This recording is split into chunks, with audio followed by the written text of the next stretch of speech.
Cerdas, ketemu lagi dengan saya. Kali ini kita akan membahas masalah solar panel. Seperti ini ya. Ini bentuk solar panel mini, kecil sekali ini solar panelnya. Solar panel itu biasanya dibagi dalam dua jenis, yaitu monokristalin dan polikristalin. Untuk polikristalin itu biasanya punya warna kebiru-biruan seperti ini ya kawan. Untuk monokristalin biasanya warnanya lebih hitam seperti itu. Perbedaannya apa? Sobat bisa googling. Setahu saya untuk yang polikristalin ini cocok untuk daerah yang panas seperti itu. Kalau yang monokristalin itu cocok untuk daerah yang sering mendung seperti itu.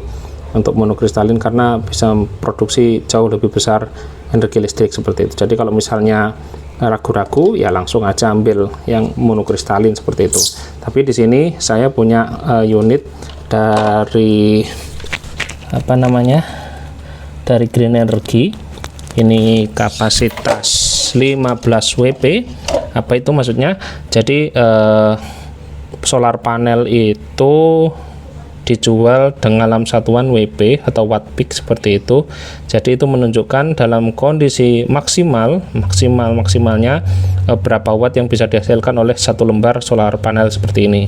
Nah, kebetulan yang ini kapasitasnya adalah 15 WP, artinya maksimal yang daya yang bisa dihasilkan oleh solar panel kecil ini adalah 15 watt seperti itu. Tapi biasanya di lapangan itu biasanya ya kalau bisa mendapatkan 70% atau 80% dari spek yang dikeluarkan oleh pabrikan ini itu sudah sangat bagus seperti itu.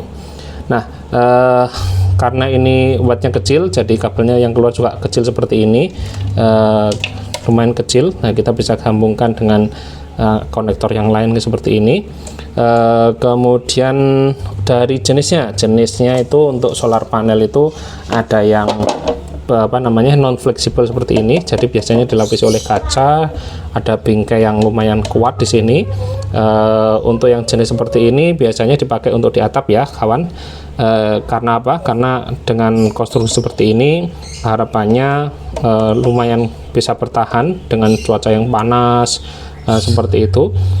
Kemudian bisa bertahan bertahun-tahun seperti itu. Nah, tapi ada yang perlu diperhatikan bagi sobat yang belum tahu atau belum pernah memakai solar panel, yaitu masalah perawatan. Biasanya itu ini akan, kalau semakin lama akan tertutup dengan debu. Kalau misalnya tidak dibersihkan, maka produksi listrik dari sinar matahari juga kurang optimal seperti itu. Jadi pastikan untuk dibersihkan secara rutin. Kalau misalnya sudah kelihatan banyak debu di atasnya, dibersihkan lagi supaya produksi listriknya optimal kembali seperti itu.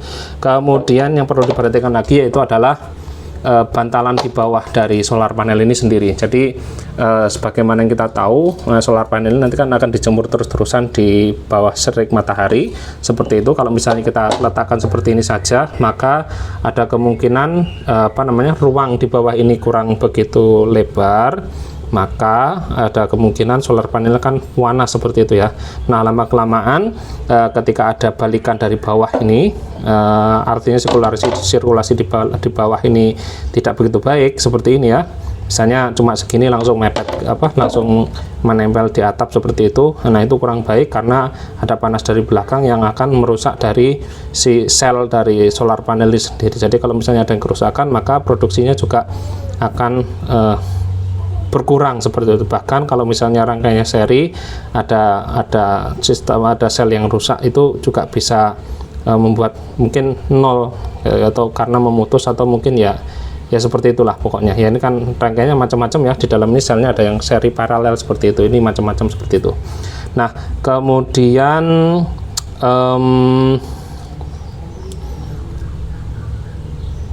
kalau pengen awet ya tadi kasih ruang misalnya segini, atau dikasih tatakan besi atau apa seperti ini, langsung dikasih penyangga seperti itu ya.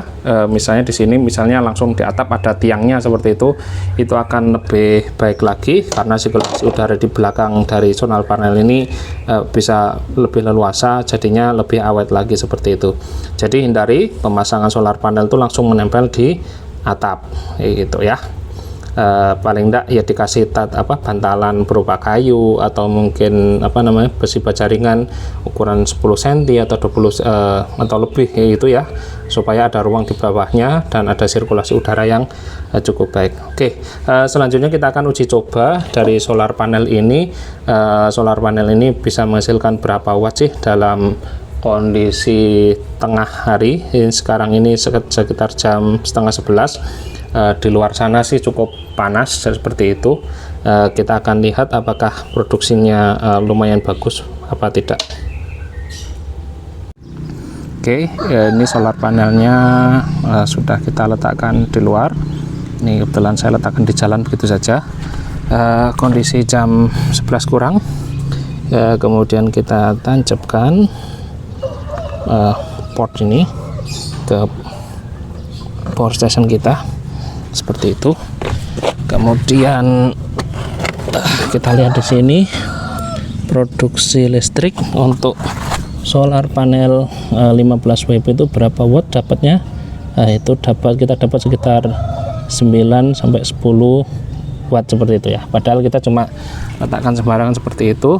Kalau misalnya sudutnya pas benar-benar menghadap matahari, misalnya di atap atau itu biasanya bisa lebih tinggi lagi, bisa 11 atau mungkin 12 voltan seperti itu. Tadi saya coba di tengah lapangan sana itu dia bisa menghasilkan 11 watt seperti itu lumayan oke sih untuk ukuran solar panel mini 15 WP bisa menghasilkan sekitar 11 watt itu sudah luar biasa. Berarti sekitaran 70%-an ya berarti ya produksinya.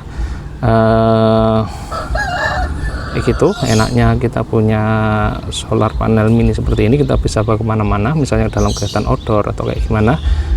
Memang kita akan pakai power bank atau mungkin power station seperti ini,